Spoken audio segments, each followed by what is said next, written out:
Bonjour, bonsoir, ici le Bundesliga pour une nouvelle vidéo. Aujourd'hui, on va parler d'un club qui gagne de plus en plus d'importance dans le monde du foot. Il s'agit du Rasenballsport Leipzig.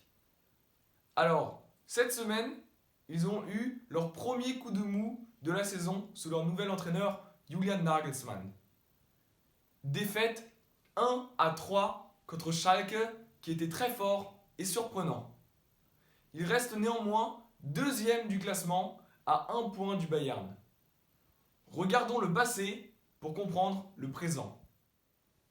Tout commence en 2009 lorsque le géant autrichien Red Bull rachète un tout petit club de Leipzig.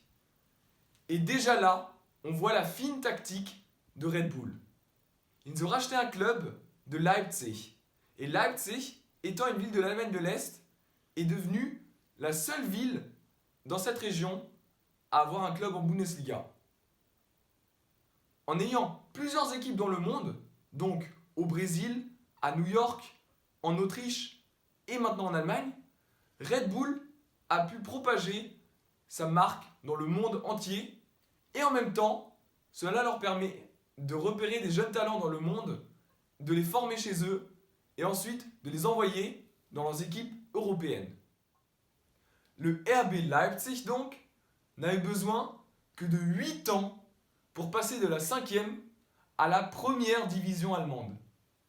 Leur argent leur a surtout servi à recruter des managers, des entraîneurs et des recruteurs d'expérience. On retrouve l'idée claire de RBL également dans leur politique de transfert.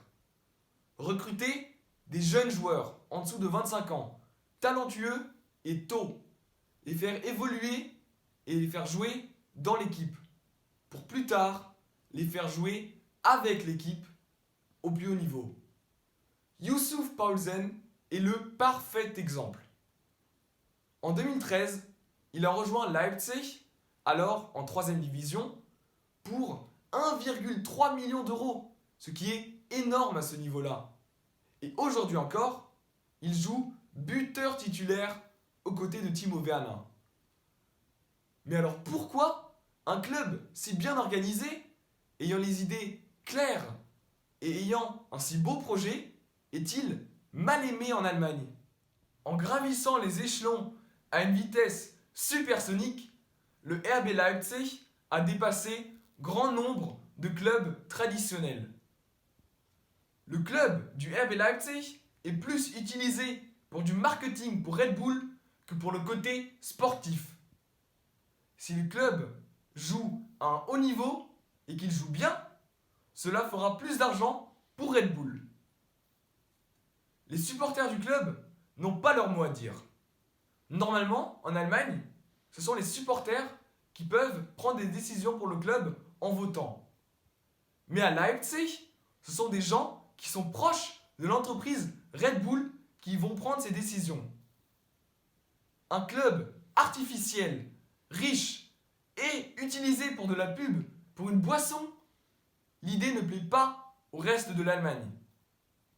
Et ça s'est surtout vu lors de la première saison de Leipzig en Bundesliga, en 2016. Chaque week-end, des banderoles insultantes et dénigrant le projet RB et parfois même de la violence ont été vues dans les stades. Et aujourd'hui, la situation s'est quelque peu apaisée. La haine reste présente et les matchs sont sous tension, mais Leipzig joue néanmoins cette année sa 3e Coupe d'Europe d'affilée.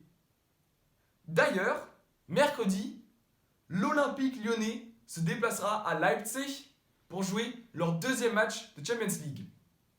Est-ce que vous avez un pronostic pour ce match? Écrivez-le dans les commentaires. Moi, je vous souhaite une bonne journée, une bonne soirée und tschüss.